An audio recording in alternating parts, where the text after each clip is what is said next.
Pre, nag-vlog ka, puro motor ka lang ng motor, ibang content ang gawin mo. Ayaw naman. Okay, pre. So, shoutout sa mga ganitong kaisipan ni pre. Pero pasensya ka na, pre. Ito yung content na gusto kong gawin. Nagbuong motor ako at wala akong ibang gagawin. Pero gumagawa rin naman tayo ng ibang content, depende sa gusto natin. At wala naman ibang ginagawa kundi maging masaya lang sa ating mga kino-content. So kung ano man yung gusto nating i-content, tuloy-tuloy lang. Kaya shoutout sa mga content creator yan.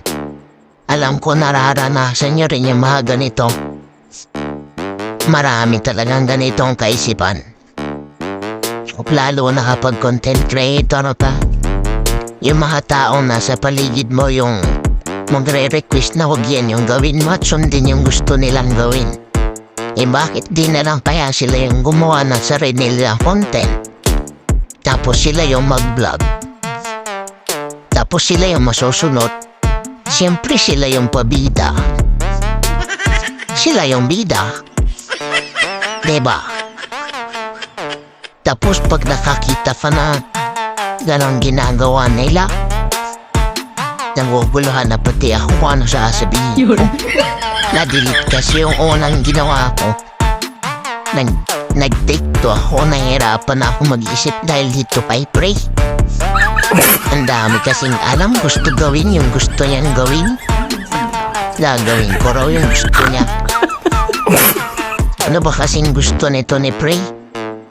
Kaya advice ko lang sa'yo, pre, kung gusto mo rin, gawa ka na lang ng sarili mong channel, so suportahan pa kita. Tapos papalo kita, subscribe kita. Dahil idol kita, madunong ka mga pre. Tatawa talaga tito si pare ko eh. Pero hindi ako galit sa'yo, pre. Natutuwa nga ako kasi kinokorek mo ko. Natutuwa ako kasi ito yung bida sa gusto kong mangyari.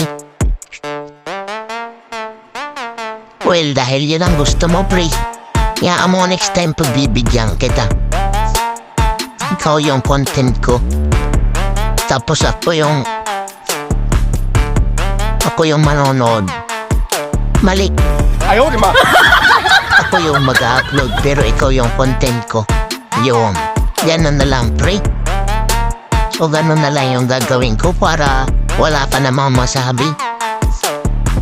So yun lang mga kaibigan. Sa gustong mag-content, tuloy nyo lang yan. Ang mahalaga wala kayong inaapakan na tao.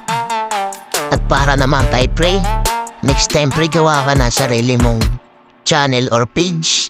Tapos susuportahan kita. Yan lang mga pre, maraming salamat.